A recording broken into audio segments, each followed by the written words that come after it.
Terima kasih karena memilih channel ini. Sebelum kita mulakan video ini, sila pertimbangkan untuk menekan butang like, share, dan subscribe, dan aktifkan butang lonceng Anda agar Anda sentiasa mendapat info-info percuma pada setiap hari dari channel kami. Dan tinggalkan komen Anda karena komen Anda amatlah dihargai. Terima kasih. Dr. Mahathir Mohamad sekali lagi mengecam Perdana Menteri Anwar Ibrahim berhubung tindakannya untuk mendapatkan imuniti dalam saman sivil. Meneruskan keraguan terhadap ketidakbersalahan Anwar dan menegaskan bahawa salah atau benar seseorang hanya boleh dilakukan melalui mahkamah, Mahathir menyentuh mengenai implikasi yang lebih luas daripada imuniti dan memetik hipotesis membunuh. Kalau diberi imuniti berkenaan satu kes, tak akan kes lain tidak imun. Tentu imun punya.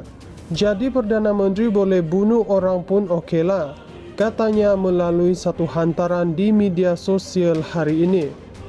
Mahathir yang telah lama dituduh menggugat kebebasan Badan Kehakiman dan agensi penguatkuasaan semasa menjadi Perdana Menteri juga mengadu bahawa undang-undang itu tidak digunakan secara sama rata.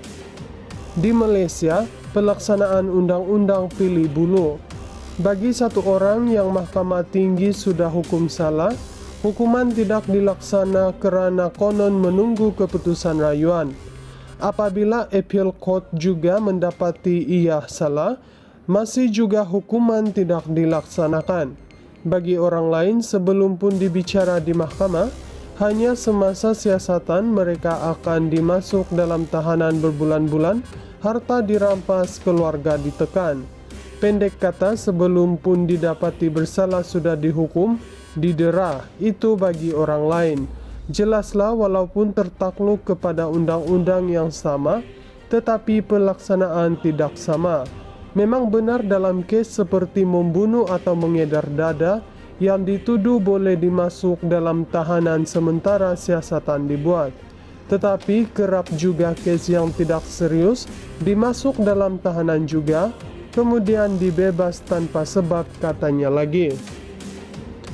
Merujuk kepada gesaan Anwar untuk melakukan pembaharuan dan keadilan sejak dia disingkirkan dari kerajaan dan parti pada 1998, Mahathir berkata kini jelas kepada umum siapa pembohong sebenar. Awal hari ini, Mahkamah Rayuan mengeluarkan perintah penangguhan sementara bagi semua prosiding membabitkan saman sivil yang dikemukakan Yusuf Raute terhadap Anwar yang menuduh ahli politik terbabit melakukan serangan seksual pada 2018.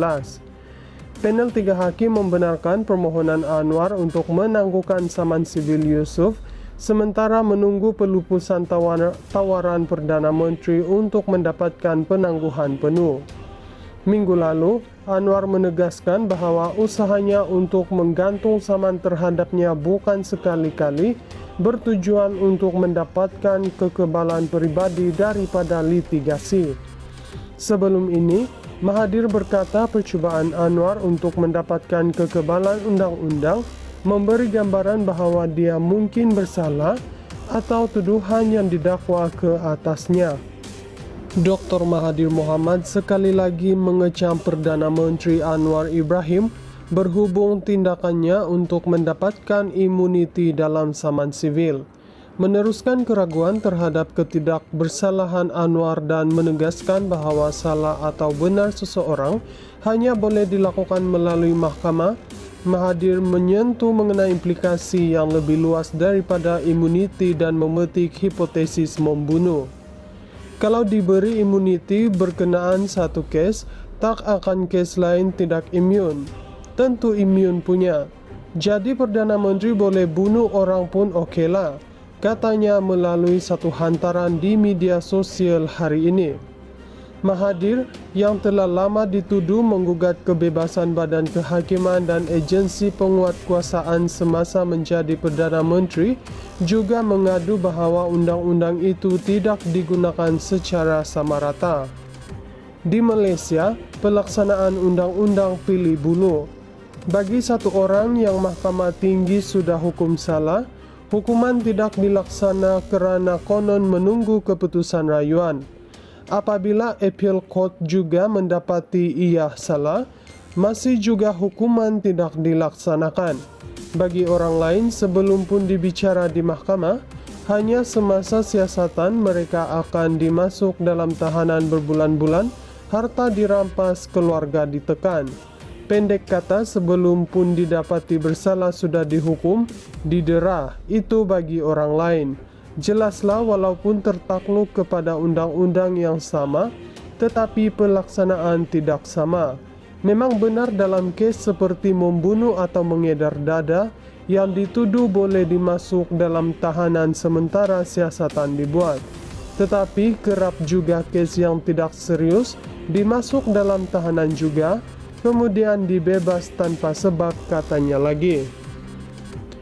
Merujuk kepada gesaan Anwar untuk melakukan pembaharuan dan keadilan sejak dia disingkirkan dari kerajaan dan parti pada 1998, Mahathir berkata kini jelas kepada umum siapa pembohong sebenar. Awal hari ini Mahkamah Rayuan mengeluarkan perintah penangguhan sementara bagi semua prosiding membabitkan saman sivil yang dikemukakan Yusuf Raute terhadap Anwar yang menuduh ahli politik terbabit melakukan serangan seksual pada 2018. Panel 3 hakim membenarkan permohonan Anwar untuk menangguhkan saman sivil Yusuf sementara menunggu pelupusan tawaran Perdana Menteri untuk mendapatkan penangguhan penuh. Minggu lalu, Anwar menegaskan bahawa usahanya untuk menggantung saman terhadapnya bukan sekali-kali bertujuan untuk mendapatkan kekebalan peribadi daripada litigasi. Sebelum ini, Mahathir berkata percubaan Anwar untuk mendapatkan kekebalan undang-undang memberi gambaran bahawa dia mungkin bersalah atau tuduhan yang didakwa ke atasnya. Dr. Mahathir Mohamad sekali lagi mengecam Perdana Menteri Anwar Ibrahim berhubung tindakannya untuk mendapatkan imuniti dalam saman sivil, meneruskan keraguan terhadap ketidakbersalahan Anwar dan menegaskan bahawa salah atau benar seseorang hanya boleh dilakukan melalui mahkamah. Mahathir menyentuh mengenai implikasi yang lebih luas daripada imuniti dan memetik hipotesis membunuh. Kalau diberi imuniti berkenaan satu kes, tak akan kes lain tidak imun. Tentu imun punya. Jadi Perdana Menteri boleh bunuh orang pun okeylah, katanya melalui satu hantaran di media sosial hari ini. Mahathir yang telah lama dituduh menggugat kebebasan Badan Kehakiman dan agensi penguatkuasaan semasa menjadi Perdana Menteri juga mengadu bahawa undang-undang itu tidak digunakan secara sama rata.